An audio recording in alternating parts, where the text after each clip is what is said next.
Concittadine e concittadini di questo nostro Friuli Venezia Giulia, una nota da Fogolar Politic per una ricorrenza particolare, quella del 10 febbraio, giorno del ricordo, dedicato al dramma della persecuzione e del massacro delle popolazioni autoctone, native italiane o romanze latine, che dir si voglia, nell'Alto Adriatico orientale da parte di guerriglieri, slavi, ribelli all'invasione italiana e tedesca di quei territori tra la prima e la seconda guerra mondiale. Insomma, c'era di mezzo la politica, c'era di mezzo l'ideologia, ma anche la vendetta per le persecuzioni subite dalle popolazioni slave da parte degli stati invasori, seguiti fondamentalmente alla caduta dell'impero asburgico, insomma dell'Austria-Ungheria, che un po', magari sempre meno, garantiva la convivenza tra etnie diverse.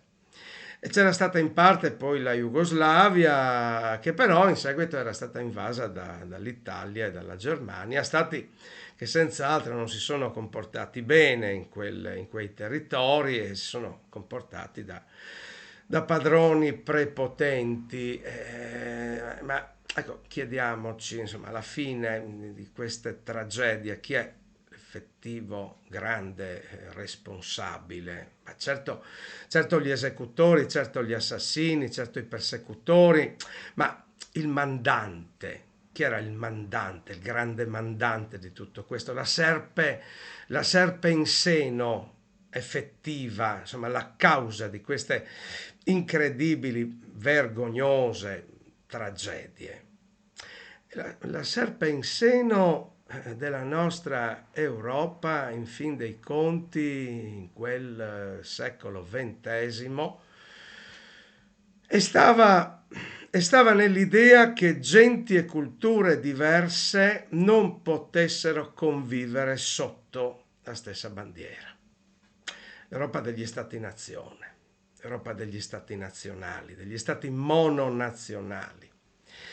L'Europa degli Stati-nazione che si sono affermati sopprimendo, sottomettendo in larga parte le loro differenze interne.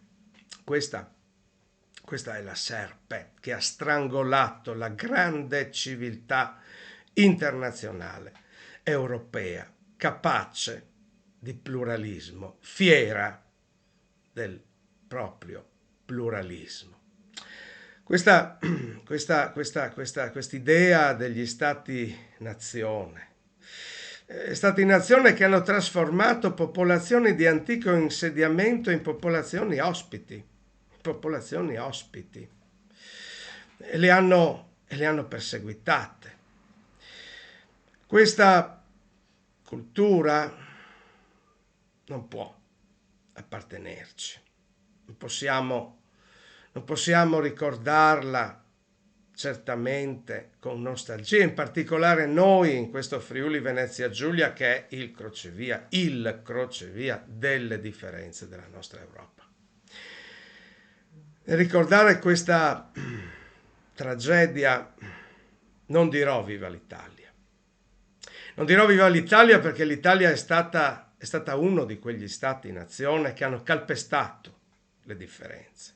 E non dirò certo viva la Jugoslavia, men che meno quella titina che fondata sulla violenza e sulla tirannia.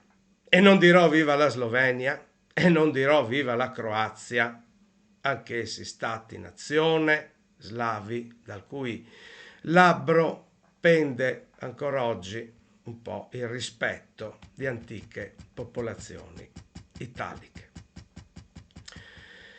Dirò viva San Marco, dirò viva Sant'Ermacora, dirò viva Venezia, viva Aquileia, viva Vienna, viva l'Austria di una volta, quell'Austria che pur maldestramente, con tutti i suoi difetti, sapeva rispettare e sapeva fare in modo che le popolazioni reciprocamente si rispettassero. Ecco, siamo chiari. Quella è davvero una grande storia che dovremmo ricordare anche come insegnamento. L'Austria non creò, Venezia non creò, Aquileia non creò i massacri e gli odi di cui oggi stiamo parlando. Questi stati non crearono campi di concentramento e foibe, non inventarono l'ostilità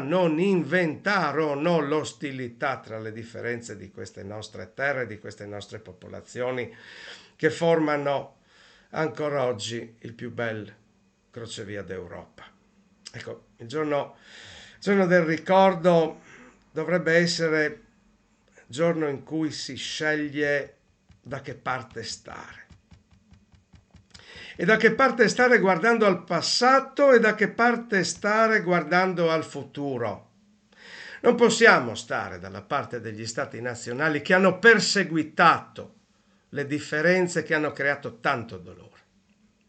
Non possiamo stare dalla parte di coloro che continuano a considerare giusto questo principio. Non possiamo considerare questo la nostra storia. Non è l'insegnamento di Madre Aquileia, non è l'insegnamento di una civiltà di fronte alla quale tutti noi dobbiamo toglierci il cappello. La civiltà rappresentata idealmente dal grande mosaico della nostra splendida basilica patriarcale. Quello è il simbolo, quello è il futuro, quella è la traiettoria che la nostra storia ci insegna. La salvezza, l'armonia delle differenze, la gloria e il vanto di esserne bandiera. Viva la storia che ha saputo unire e che non ha creato lager e foibe. Viva l'Europa dei popoli e viva sempre la nostra Aquileia.